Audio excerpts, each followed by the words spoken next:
समंदर के बीच बसे एक खूबसूरत आइलैंड पर पानी में तैरते हुए कुछ लोग छुट्टियां मना रहे थे, लेकिन उन्हें इस बात का कोई अंदाजा नहीं था कि उनके नीचे उनकी मौत तैर रही है। जिसके कुछ ही पलों बाद 70 फुट लंबी 3 शार्क्स ने वहां पहुंचकर उन लोगों को अपना निवाला बनाना शुरू कर दिया और देखते ही देखते वहां एक ऑक्टोपस भी आ पहुंचा जो उन शार्क से भी ज्यादा बड़ा था। इन शार्क्स को मेगलाडोन कहा जाता है, जो कभी धरती की सबसे बड़ी शिकारी मानी जाती थी। पर ये मेग्स तो आज से 6.5 करोड़ साल पहले ही विलुप्त हो गई थी, तो फिर ये यहाँ क्या कर रही हैं? क्या ये किसी खतरनाक एक्सपेरिमेंट की वजह से हुआ है या फिर इसके पीछे कोई और राज है? इन सभी सवालों के जवाब जानने के लिए चलिए आज से 6.5 करोड़ साल पीछे चलते हैं, जहां समंदर के किनारे डायनासोर जैसे दिखने वाले कुछ जानवर अपने से छोटी छिपकलियों और मरे हुए डायनासोर की लाश को खाकर अपनी भूख मिटा रहे थे। लेकिन जैसे ही उन्हें अपनी ओर एक बहुत बड़ा डायनासोर आता हुआ दिखाई दिया तो वो सारे जानवर डर के मारे समंदर में भाग गए। पर इसके बावजूद वो डायनासोर उनमें से कुछ जानवरों को पकड़कर खा गया और बचे हुए जानवर जंगल में भाग गए। लेकिन अगले ही पल एक बहुत बड़ी मेग ने अचानक समंदर से निकलकर उस डायनासोर को अपना शिकार बना लिया, जिसका आकार उस डायनासोर से भी कहीं ज्यादा बड़ा था। खैर, अब चलो यहाँ से वर्तमान में आते हैं, जहाँ जोनस टाइलर नाम का एक आदमी कार्गो शिप के कंटेनर में एक्सरसाइज कर रहा था। दरअसल जोनस यहाँ इन्वेस्टिगेशन के लिए आया था, क्योंकि उसे खबर मिली थी कि कुछ लोग यहाँ पर रेडियो एक्टिव मटेरियल को गैर कानूनी तरीके से समंदर में फेंक रहे हैं। अब जोनस ने उस कंटेनर में एक छोटा सा धमाका करके रास्ता बनाया और बाहर आ गया। बाहर आकर उसने सबूत के तौर पर उन लोगों की तस्वीरें ली जो समंदर में उस रेडियो एक्टिव मटेरियल को डाल रहे थे।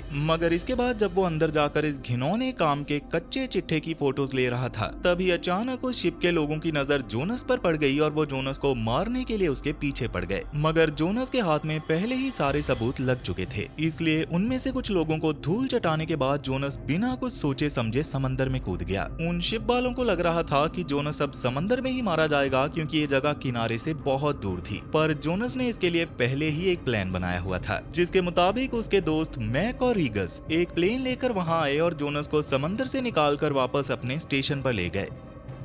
दूसरी ओर चाइना के एक ओशियन इंस्टीट्यूट हाइनन में ज्यूमिंग अपने बनाए हुए खास सूट को टेस्ट कर रहा था, जिसकी मदद से इंसान की पावर को 21% तक बढ़ाया जा सकता है। इस सूट को पहनकर पानी की गहराइयों में बनी चट्टानों को भी आसानी से तोड़ा जा सकता है और ये सूट ज्यूमिंग की उम्मीद पर पूरी तरह से खरा उतरा। मगर इसी दौरान वहाँ पर मींग आई, जो कि ज्यूमिंग की भांजी है, और उसने ज्यूमिंग से कहा कि आज की पार्टी में बिल्कुल भी लेट मत होना। जिसके थोड़ी देर बाद पता चला कि आज इस इंस्टीट्यूट की 10वीं सालगिरह की पार्टी है और ज्यूमिंग इस इंस्टीट्यूट का डायरेक्टर है। मींग जोनस की बेटी तो नहीं, पर वो दोनों एक दूसरे को बाप बेटी से कम भी नहीं समझते, क्योंकि आज से कुछ साल पहले जोनस की गर्लफ्रेंड स्वीन की मौत हो गई थी और तब से मींग को जोनस ने ही पाला है। खैर, अब इसके बाद यहाँ चल रही पार्टी में स्टेशन की इन्वेस्टर हिलरी ड्रिस्कोल ने इंस्टीट्यूट के डायरेक्टर यानी कि ज्यूमिंग को स्पीच देने के लिए स्टेज पर बुला लिया और स्पीच देते हुए ज्यूमिंग ने कहा कि मेरे पिता यानी कि डॉक्टर जैंग की मौत के बाद मैंने उनके रिसर्च इंस्टीट्यूट को अपनी कंपनी के साथ मर्ज कर दिया था, ताकि मैं उनके खोज करने के जज्बे को आगे बढ़ा सकूं। और एक बेहतरीन स्पीच देने के बाद ज्यूमिंग ने इस पार्टी में आए लोगों को एक मेगलाडोन दिखाई, जिसका नाम उसने हाइकी रखा हुआ है। उसने बताया कि हम लोग इसे तब से पाल रहे हैं जब ये बहुत छोटी थी और इसकी मदद से हमें मेगलाडोन्स के बारे में बहुत जानकारी मिली है। हमने एक ऐसी टेक्नोलॉजी भी बना ली है जो कि थर्मोक्लाइन लेयर को पार करके हमें ले जाती है सी लेवल से 6000 मीटर नीचे वाली खाई में, और वहाँ मौजूद लोगों को ज्यूमिंग की मेहनत बहुत पसंद आई। खैर, अब इस पार्टी के बाद मींग ने जोनस से कहा कि मैं भी आप लोगों के साथ मानवन स्टेशन जाना चाहती हूँ, ताकि मैं भी आप लोगों के साथ डाइव कर सकूं। जोनस मींग को किसी भी खतरे में नहीं डालना चाहता था, इसलिए वो मींग को मानवन स्टेशन ले जाने के लिए मान तो गया, लेकिन उसने उसे अपने साथ डाइविंग पर ले जाने से साफ मना कर दिया। पर तभी उनकी इस बातचीत के दौरान रीगस ने आकर उन्हें बताया कि ज्यूमिंग मैक के साथ तैर रहा है। ज्यूमिंग ने दरअसल एक ऐसी डिवाइस बनाई थी जिसके जरिए वो मैक को कंट्रोल कर सकता था, और उसी को टेस्ट करने के लिए वो मैक के साथ तैर रहा था। जिसके बाद ज्यूमिंग ने उस डिवाइस के जरिए बड़े आराम से मैक को अपने पास बुलाया और उसी की मदद से उसे वापस भी भेज दिया। लेकिन अगले ही पल मैक तेजी से घूमकर ज्यूमिंग की ओर आई और उसने ज्यूमिंग पर हमला कर दिया, जिसे देखकर सब लोग बुरी तरह से डर गए थे। पर कुछ ही देर बाद ज्यूमिंग बिल्कुल सही सलामत स्टेशन पर वापस आ गया, क्योंकि वो मैक के उस हमले से किसी तरह से बच निकला था। तब ज्यूमिंग ने जोनस को बताया कि मुझे समझ नहीं आ रहा कि मैक को क्या हुआ है, पर एक हफ्ते से वो कुछ अलग ही बर्ताव कर रही है। जिसके जवाब में जोनस ने उसे कहा कि तुम चाहे कितनी भी कोशिश क्यों ना कर लो, पर मैक को बाकी के आम जानवरों की तरह ट्रेन करना नामुमकिन है।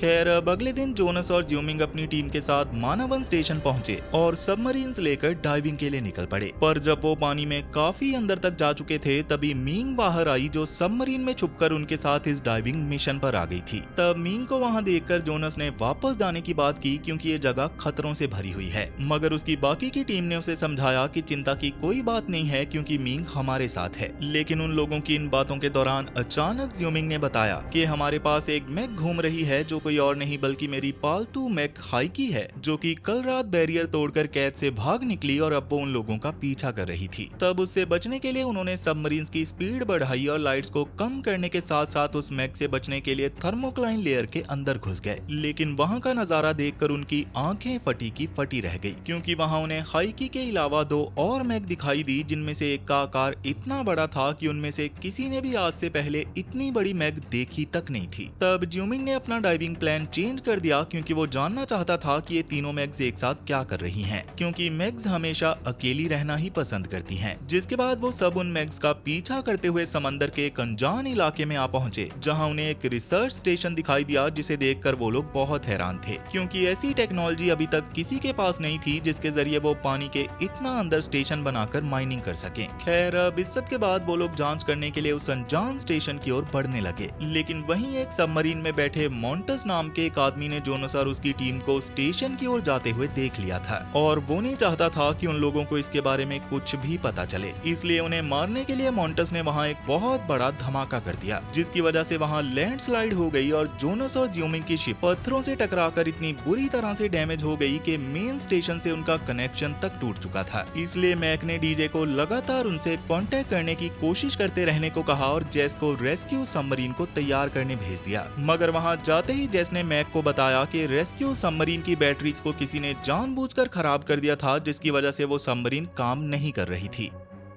दूसरी ओर पानी के अंदर लैंडस्लाइड की वजह से मींग बेहोश हो गई थी, जिसे जोनस ने होश में लाया, लेकिन फिलहाल ज्यूमिंग के बारे में उसे कुछ भी अता पता नहीं था। इस धमाके की वजह से उनकी सबमरीन के ना तो हीट सिग्नल्स काम कर रहे थे और ऑक्सीजन लेवल भी लगातार कम होता जा रहा था। लेकिन कुछ देर बाद मैक और उसकी टीम ने जब पावर को हीटिंग सेल से कनेक्ट किया तो फाइनली वो जोनस से कांटेक्ट करने में कामयाब हो गए। तब जोनस ने मैक से कहा कि यहाँ सब कुछ बंद पड़ा है, इसलिए हम लोग इमरजेंसी डाइविंग सूट्स पहन लेते हैं और तुम यहाँ आकर हमें ऊपर ले जाना। लेकिन मैक ने उसे बताया कि रेस्क्यू सबमरीन के खराब हो जाने की वजह से मैं तुम्हारी कोई मदद नहीं कर सकता, इसलिए तुम्हें अपनी मदद खुद ही करनी होगी। तब ये सब सुनने के बाद जोनस ने फैसला किया कि वो लोग डाइविंग सूट्स पहनकर उसी स्टेशन तक जाएंगे जिसे उन्होंने पानी के अंदर देखा था, और वो स्टेशन उनसे लगभग 3 किलोमीटर की दूरी पर था। जिस पर मैक ने कहा कि उन सूट्स में सिर्फ 2 घंटे की ही ऑक्सीजन है और जैसे ही वो खत्म होगी तुम मारे जाओगे। पर जोनस ने कहा कि हमारी आधी टीम पहले ही मारी जा चुकी है, इसलिए मैं हाथ पर हाथ धरे नहीं बैठ सकता। और इतना कहने के बाद जोनस ने वो सूट पहना और बाकी लोगों के साथ उस स्टेशन की ओर बढ़ना शुरू कर दिया। तब आगे बढ़ते वक्त उसे ज्यूमिंग भी मिल गया और वो सब मिलकर उस स्टेशन की ओर बढ़ने लगे। लेकिन आगे बढ़ते वक्त अचानक एक कील ने उनके एक साथी को दबोच लिया, पर उसे बचा लिया गया। मगर इसके बाद आगे बढ़ते वक्त अचानक लांस नाम का उनका एक साथी गायब हो गया। पर फिलहाल उन लोगों के पास आगे बढ़ने के अलावा और कोई रास्ता नहीं था, इसलिए उन्होंने अपनी लाइट्स की रोशनी कम की और फिर से आगे बढ़ना शुरू कर दिया। और काफी देर तक चलने के बाद वो स्टेशन अब उनसे सिर्फ 400 मीटर ही दूर था। पर तभी ज्यूमिंग को मिल रही रीडिंग से पता चला कि कुछ छोटे और बहुत ही फुर्तीले जानवर उनकी ओर तेजी से बढ़ रहे हैं, और इसके अलावा उन लोगों की ऑक्सीजन भी कम बची थी, इसलिए जोनस ने जल्दी से सबको स्टेशन की ओर बढ़ने को कहा। मगर उनके स्टेशन तक पहुंचने से पहले ही उन छोटे जानवरों का झुंड उन तक पहुंच गया और उन्होंने एक एक करके सब पर हमला करना शुरू कर दिया। वो जानवर भले ही छोटे थे, पर उनकी गिनती ज्यादा होने की वजह से वो उन सब पर बहुत भारी पड़ रहे थे, इसलिए ज्यूमिंग ने तेज रोशनी के जरिए उन जानवरों को डराकर वहां से भगा दिया।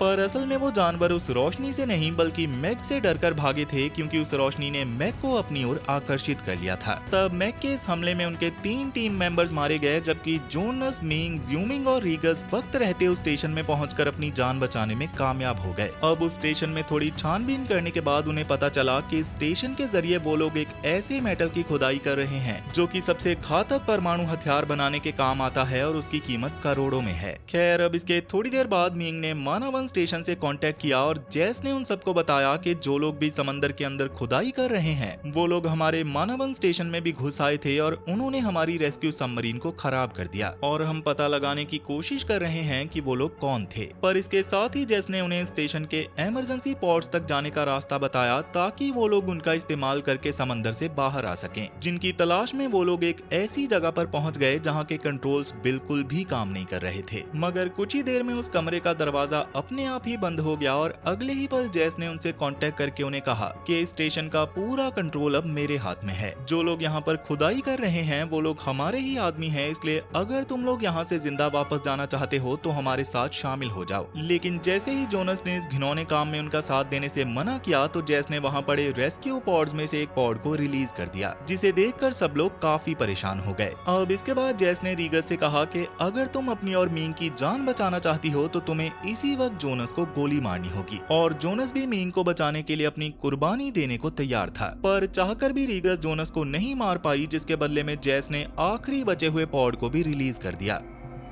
और अब क्योंकि जैस से ये सब काम नहीं हो रहा था, इसलिए फाइनली इस सब के पीछे के मास्टरमाइंड को सामने आना पड़ा, जो कि कोई और नहीं बल्कि ज़्यूमिंग की बिजनेस पार्टनर हिलरी थी। और वो ज़्यूमिंग की टेक्नोलॉजी का ही इस्तेमाल करके ये सब काम कर रही थी। तब हिलरी ने ज़्यूमिंग से कहा कि हम तुम्हारी ही टेक्नोलॉजी का इस्तेमाल करके सदियों तक समंदर को लूटेंगे और ये बात कभी भी किसी को पता नहीं चलेगी कि हम लोगों ने यहाँ पर क्या किया है। पर उसकी इन बातों से गुस्से में आकर ज़्यूमिंग ने उस रेडियो सिस्टम को ही तोड़ दिया। मगर ज़्यूमिंग के ऐसे बर्ताव को देखकर हिलरी ने जैस को उन लोगों को मारने के लिए उस कमरे में पानी छोड़ने का ऑर्डर दिया और जैस ने भी हिलरी की बात मानते हुए बिल्कुल ऐसा ही किया, जिसने जोनस और उसके साथियों की मुश्किलों को और भी बढ़ा दिया था। इस वक्त जोनस और उसके साथियों के पास उनके डाइविंग सूट भी नहीं थे, जबकि काफी तेजी से पानी उस कमरे में भरता जा रहा था। तब जोनस के कहने पर ज़्यूमिंग ने सतह वाले कम्युनिकेशन लिंक को काट दिया ताकि वो लोग इस जगह को कंट्रोल ना कर सकें। पर उस कमरे का दरवाजा अब भी बंद था, जिसके लिए जोनस ने फैसला किया कि यहाँ के एयरलॉक अब भी काम कर रहे हैं, इसलिए जोनस एयरलॉक के जरिए उस जगह तक जाएगा जहां से वो लोग आए थे और दरवाजे को खोल देगा। जिसके बाद जोनस एयरलॉक के जरिए तैरता हुआ मेन दरवाजे तक जाने लगा। रास्ते में उसका सामना एक समुद्री जीव से भी हुआ, जिसे मारने के बाद जोनस जल्दी से उस दरवाजे के अंदर घुस गया। मगर जैसे ही उसने पानी को बाहर निकालने वाला बटन दबाया तो काफी देर तक सांस ना लेने की वजह से जोनस वहीं पर बेहोश हो गया। अब थोड़ी देर बाद जब जोनस को होश आया तो उसके सामने मॉन्टस बैठा हुआ था। दरअसल मॉन्टस को जोनस की वजह से 2 साल तक जेल में रहना पड़ा था और इसी वजह से मॉन्टस जोनस से बहुत नफरत करता है। इसी नफरत की वजह से वो जोनस को मारने की कोशिश करने लगा, पर जोनस उसे कड़ी टक्कर दे रहा था। उसने मॉन्टस की काफी पिटाई करने के बाद फाइनली बटन को दबाकर दरवाजे को खोल दिया, जिससे पानी में फंसे ज़्यूमिंग, मींग और रीगस की जान बच गई। दूसरी ओर जैस ने अपने लोगों को मानाबन स्टेशन पर बुला लिया ताकि वो लोग वहां का पूरा कंट्रोल अपने हाथ में ले सकें। पर तब तक मैक और डीजे को सीसीटीवी फुटेज से ये पता चल गया था कि रेस्क्यू सबमरीन को जैस ने ही खराब किया था। वहीं जोनस सबके साथ वहां मौजूद एक सबमरीन में चला गया, जिसकी मदद से वो लोग पानी से बाहर निकल सकते थे। लेकिन इसमें दिक्कत ये थी कि बाहर निकलने से पहले ही वो लोग मैक का निवाला बन जाएंगे। इसलिए ज़्यूमिंग मैक का ध्यान भटकाने के लिए स्टेशन की लाइट्स को ऑन करने चला गया और तब तक जोनस उस सबमरीन को स्टार्ट करने की तैयारी करने लगा। और जैसे ही स्टेशन की लाइट्स ऑन हुई तो मैक्स ने पूरे स्टेशन पर हमला करना शुरू कर दिया। इसलिए रीगस ने जोनस को जल्दी से वहां से निकलने को कहा, क्योंकि उसे लग रहा था कि ज़्यूमिंग अब वापस नहीं आएगा। लेकिन जोनस ने ज़्यूमिंग का इंतजार किया और कुछ देर बाद जैसे ही मैक्स से बचता हुआ ज़्यूमिंग सबमरीन तक पहुंचा तो वो लोग बिना किसी देरी के तुरंत वहां से निकल गए। पर कुछ देर पहले हुए लैंडस्लाइड की वजह से थर्मोक्लाइन लेयर में एक बहुत बड़ा छेद हो गया था, जो 1 घंटे में अपने आप ही बंद हो जाएगा। मगर उसके बंद होने से पहले ही एक बहुत बड़ा ऑक्टोपस उस लेयर को पार कर चुका था। वहीं दूसरी ओर कंट्रोल रूम में छुपे हुए मैक और डीजे के पास अचानक जैस अपने गुंडे लेकर पहुंच गई। वो जल्दी से जल्दी उन्हें बाहर आने को कह रही थी, पर डीजे और मैक ने उनसे बचने के लिए पहले ही एक प्लान बनाया हुआ था, जिसके मुताबिक दरवाजा खोलते ही उन्होंने गुंडों पर हमला किया और वहां से भाग निकले। इसी दौरान जोनस भी सबके साथ स्टेशन पर वापस आ गया था और वहां मौजूद गुंडों को देखते ही उसे समझ आ गया था कि ये स्टेशन अब जैस और हिलरी के कब्जे में है। इसलिए स्टेशन पर जाते ही उसने रीगस को एक बोट तैयार करने को कहा और खुद ज़्यूमिंग के साथ डीजे और मैक को ढूंढने निकल पड़ा। और जैसे ही वो लोग उन तक पहुंचे तो उन्होंने उन गुंडों को धूल चटा दी, जिसके बाद वो रीगस के पास जाने वाले थे जिसने बोट तैयार की हुई थी। पर उनके इस प्लान पर उस वक्त पूरी तरह से पानी फिर गया जब रीगस ने देखा कि 3 मैक्स उस थर्मोक्लाइन लेयर को पार करके यहाँ तक पहुँच चुकी है। इसी बीच मॉन्टस ने भी ज्यूमिंग का डाइविंग सूट पहना और एक रेस्क्यू पैड के जरिए पानी से बाहर आने में कामयाब हो गया। बाहर आकर वो सीधा मानावन स्टेशन पहुंचा, जहां उसकी गर्लफ्रेंड जैस पहले से ही मौजूद थी। तब मॉन्टस ने जैस को बताया कि जोनस अब भी जिंदा है और वो यहीं पर है। और ये सुनते ही जैस ने अपने गुंडों को जोनस और उसकी टीम को ढूंढकर खत्म करने का ऑर्डर दे दिया। जिसके बाद जैस ने हिलरी को वीडियो कॉल लगाकर बताया कि थर्मोक्लाइन लेयर के बंद होने से पहले 3 मैग्स वहां से भाग निकली हैं। पर हमें इसकी चिंता करने की कोई जरूरत नहीं है, क्योंकि यहाँ का ग्लास पूरी तरह से मैग प्रूफ है। लेकिन इसके अगले ही पल एक मैग ने उस ग्लास को तोड़कर जैस को अपना निवाला बना लिया, जिससे उस कैबिन के अंदर बहुत सारा पानी घुस आया था। पर मॉन्टस ने जैसे तैसे वहाँ से भागकर अपनी जान बचा ली। वहीं जोनस और उसकी टीम एक बोट में बैठकर वहाँ से निकल रहे थे और मैग भी उनके आसपास ही घूम रही थी। पर वो लोग बोट के इंजन का इस्तेमाल ना करके चप्पू का इस्तेमाल कर रहे थे, जिसकी वजह से वो अब तक बचे हुए थे। पर जैसे ही जैस के गुंडों ने उन्हें देखा तो वो लोग भी जल्दी से बोट में बैठे और जोनस की टीम को मारने के लिए उनके पीछे निकल पड़े। लेकिन उनकी बोट का इंजन ऑन होने की वजह से मैग अट्रैक्ट होकर उन सबको एक ही बार में निगल गई और जोनस और उसकी टीम वहां से भाग निकली। अब इतना कुछ होने के बाद मॉन्टस ने हिलरी को कॉल करके बताया कि जैस मारी जा चुकी है। मानावन स्टेशन अब भी हमारे कंट्रोल में है, पर जोनस अपने साथियों को लेकर यहाँ से भाग चुका है। मगर हिलरी ने उसे कहा कि जो करना है करो, पर ज्यूमिंग और जोनस को मार दो।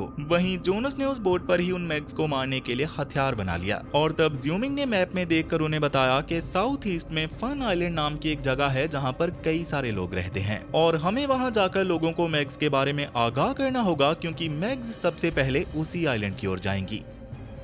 दूसरी ओर फन आइलैंड पर काफी सारे लोग पानी में मजे कर रहे थे। मगर फन आइलैंड से 5 किलोमीटर की दूरी पर एक बोट थी, जिसमें एक लड़का अपनी गर्लफ्रेंड को प्रपोज करने वाला था। पर जैसे ही उसने अंगूठी निकाली तो वो अंगूठी उसके हाथ से नीचे गिर गई, जिसे उठाने के लिए उसे एक चेयर के नीचे घुसना पड़ा। पर जब वो रिंग को उठाकर वापस खड़ा हुआ तो उसकी गर्लफ्रेंड वहाँ से गायब हो चुकी थी। जिसके अगले ही पल उस शिप को भी किसी बहुत बड़े जीव ने टक्कर मारी और देखते ही देखते वो पूरी शिप पानी के अंदर समा गई। इस हादसे में जो लोग बच गए वो किनारे की ओर तैर रहे थे, पर उन्हें भी उस बड़े ऑक्टोपस ने एक एक करके अपना शिकार बना लिया। दूसरी ओर जोनस और उसकी टीम फन आइलैंड पर पहुंच गए और उन्होंने वहां मौजूद लोगों को जल्दी से पानी से बाहर आने को कहा, मगर कोई भी उनकी बातों को सीरियस ले ही नहीं रहा था। इसी दौरान मॉन्टस और हिलरी भी जोनस की टीम का सफाया करने के लिए अपनी पूरी फोर्स के साथ इस आइलैंड पर पहुंच गए थे। लेकिन थर्मोक्लाइन लेयर को पार करके सिर्फ वो मैग्स और ऑक्टोपस ही नहीं, बल्कि समंदर की गहराई से वो छोटे जीव भी बाहर आ गए थे, जिन्होंने मॉन्टस के आदमियों पर हमला बोल दिया था। तब उन जीवों से बचने के लिए उन गुंडों ने गोलियां चलाई और गोलियों की आवाज सुनकर आइलैंड पर मौजूद लोग डर के मारे इधर उधर भागने लगे। उन खतरनाक जीवों से बचने के लिए हिलरी अपने हेलीकॉप्टर में जाकर बैठ गई ताकि वो यहाँ से निकल सके, पर उन जीवों ने हिलरी को हेलीकॉप्टर से बाहर निकाला और उसे घसीट कर ले गए।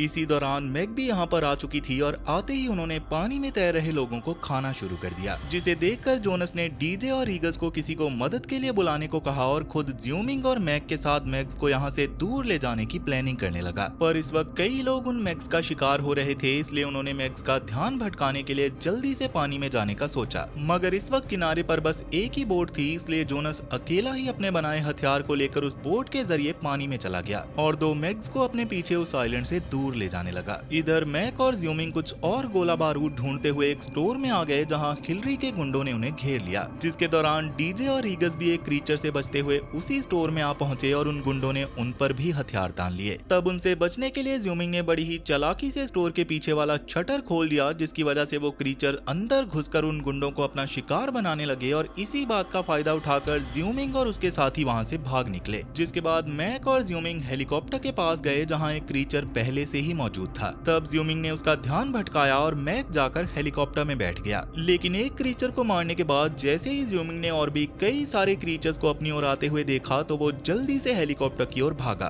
उसने तुरंत हेलीकॉप्टर में फ्यूल पाइप डाला और मैक ने हेलीकॉप्टर को हवा में उड़ा दिया। लेकिन उस पाइप को बाहर निकालते वक्त ज्यूमिंग गलती से जमीन पर गिर गया और कई सारे क्रीचर्स उसकी ओर बढ़ने लगे। मगर ज्यूमिंग ने उन क्रीचर्स पर पेट्रोल डाल दिया और फिर से हेलीकॉप्टर की ओर भागने लगा। जिसके दौरान मैक ने लॉन्चर से वहां एक धमाका करके उन क्रीचर्स को उड़ा दिया और वो दोनों जल्दी से वहां से निकल गए। पर इस वक्त मैग्स के अलावा वहां एक बहुत बड़ा ऑक्टोपस भी लोगों को अपना शिकार बना रहा था, इसलिए ज्यूमिंग ने हेलीकॉप्टर में ही उस ऑक्टोपस को मारने के लिए एक बॉम्ब तैयार कर लिया। वहीं दूसरी ओर जोनस ने जैसे तैसे एक मैग को खत्म कर दिया, पर जब वो दूसरी मैग को मारने ही वाला था तभी मॉन्टस ने जोनस पर हमला कर दिया, जिसकी वजह से जोनस का हथियार उसके हाथ से छूटकर पानी में जा गिरा। लेकिन इसी दौरान जोनस की नजर मीन पर पड़ी, जो कि लोगों को बचाने के लिए पानी में उतर चुकी थी, और जोनस के साथ साथ ज्यूमिंग ने भी उसे देख लिया था, इसलिए वो दोनों मीन को बचाने के लिए उसकी ओर बढ़ने लगे। पर उस बड़े ऑक्टोपस ने अपने टेंटिकल से उनके हेलीकॉप्टर को पकड़कर नीचे की ओर खींचना शुरू कर दिया, जिससे बचने के लिए ज्यूमिंग तो हेलीकॉप्टर से नीचे कूद गया, पर मैक हेलीकॉप्टर के साथ ही पानी में जा गिरा। इसी दौरान जोनस भी मैक से बचता हुआ बीच तक आ गया था, जहां वो मैक जोनस को खाने ही वाली थी, लेकिन जोनस किसी तरह उससे बच निकलने में कामयाब हो गया। पर जैसे ही मॉन्टस ने देखा कि जोनस अब भी जिंदा है, तो वो जोनस को मारने के लिए वहां पहुंचा। लेकिन जोनस इस वक्त लकड़ी के एक प्लेटफॉर्म के नीचे छुपा हुआ था और उसने मॉन्टस के पैर में एक तीखी लकड़ी घुसाकर उसे जख्मी कर दिया। इस जख्म की वजह से मॉन्टस का खून पानी में बहने लगा, जिसकी महक का पीछा करते हुए एक मैग ने वहां आकर मॉन्टस का खेल हमेशा के लिए खत्म कर दिया। वहीं ज्यूमिंग जब मीन को बचाने के लिए उसकी ओर बढ़ा, तो उस ऑक्टोपस ने ज्यूमिंग को पकड़कर पानी के अंदर खींच लिया, मगर ज्यूमिंग अपने हाथ में मौजूद हथियार से ऑक्टोपस का टेंटिकल काटकर आजाद हुआ और उसने ऑक्टोपस के मुंह के पास एक बॉम्ब लगा दिया, जिसके फटने पर वो ऑक्टोपस कुछ देर के लिए तो शांत हो गया, पर जैसे ही ज्यूमिंग पानी से बाहर की ओर बढ़ा तो ऑक्टोपस ने फिर से उसे पकड़ लिया। लेकिन तभी एक मैग ने उस ऑक्टोपस पर हमला किया और उसे खा गई, और इसी बात का फायदा उठाकर ज्यूमिंग पानी से बाहर निकल आया। पर बाहर आने के बाद ज्यूमिंग मैग को बचाने चला गया, जो कि अब भी उस हेलीकॉप्टर के अंदर बेहोश पड़ा था। पर वो दोनों इस बात से पूरी तरह से अनजान थे कि एक मैग तेजी से उनकी ओर बढ़ती चली आ रही है। तब अपने दोस्तों की जान बचाने के लिए जोनस ने हेलीकॉप्टर के टूटे हुए पंख को उठाया और उससे पानी में हलचल करने लगा, जिससे अट्रैक्ट होकर मैग ज्यूमिंग और मैग को छोड़कर जोनस की ओर बढ़ने लगी। पर जैसे ही उसने जोनस को खाने के लिए अपना मुंह खोला, तो जोनस ने हेलीकॉप्टर के उस पंख को मैग के मुंह में घुसाकर मैग का राम नाम सत्य कर दिया। खैर, अब उस मैग को मारने के बाद जोनस, मैग और ज्यूमिंग किनारे की ओर बढ़ने लगे, पर तभी एक और मैग तेजी से उनकी ओर बढ़ती चली आ रही थी। लेकिन ज्यूमिंग ने उसे देखते ही पहचान लिया कि ये तो मेरी पालतू मैग हाई की है, इसलिए ज्यूमिंग उसे अपनी बनाई डिवाइस से कंट्रोल करके दूसरी ओर भेजने की कोशिश करने लगा, जिसमें पहले तो उसे कामयाबी नहीं मिली, पर हाइकी के उन्हें खाने से ठीक पहले वो डिवाइस काम कर गई और वो लोग जिंदा बच गए, और ज्यूमिंग अपनी इस कामयाबी पर बहुत खुश था। जोनस और उसकी टीम ने एक बार फिर से मौत को मात देते हुए न सिर्फ उन 3 खतरनाक मैग्स और उस विशालकाय ऑक्टोपस का सफाया किया, बल्कि हिलरी के घिनौने माइनिंग ऑपरेशन को भी हमेशा के लिए बंद कर दिया। अपने दोस्तों की जान बचाने और हाइकी को कंट्रोल करने के बाद जोनस अब सुकून की सांस ले रहा था, ये सोचते हुए कि समंदर की गहराई का खतरा अब खत्म हो चुका है। लेकिन आज जो जोनस टायलर इतना निडर दिखता है, वो हमेशा से ऐसा नहीं था। क्या आपने कभी सोचा है कि जोनस को उन गहराइयों और विशाल शार्क्स के बारे में इतना कैसे पता है? और अगर ये नहीं देखा तो समझो कुछ नहीं देखा। दरअसल आज से 5 साल पहले जोनस एक आम रेस्क्यू डाइवर हुआ करता था, पर एक दिन उसे एक ऐसा मिशन मिला जिसमें समंदर के 10,000 मीटर नीचे एक अनजान शक्ति यानी कि मैग ने जोनस के दोस्तों को मार दिया और दुनिया ने जोनस पर पागलपन का ठप्पा लगा दिया। लेकिन जब जैक मॉरिस नाम के करोड़पति की फंडिंग से बनी मानावन स्टेशन ने समंदर के तल के नीचे एक नई दुनिया की खोज की, तब सदियों से सो रहा शैतान यानी कि पहली मेगालोडॉन जाग उठी, जिससे बचने के लिए ना चाहते हुए भी उन्हें जोनस को बुलाना ही पड़ा। पर क्या वो मैग हमारी आज की कहानी से भी ज्यादा बड़ी थी, और जोनस ने आखिर उसे कैसे हराया होगा? ये जानने के लिए जल्दी से स्क्रीन पर दिख रही राइट वाली वीडियो पर क्लिक करो और देखो मौत और बहादुरी की एक खतरनाक कहानी। और अगर कुछ और देखना चाहते हो तो लेफ्ट वाली वीडियो पर क्लिक कर लो। तब तक मैं चला आपके लिए ऐसी ही एक और वीडियो बनाने। सो टाटा और गुड बाय।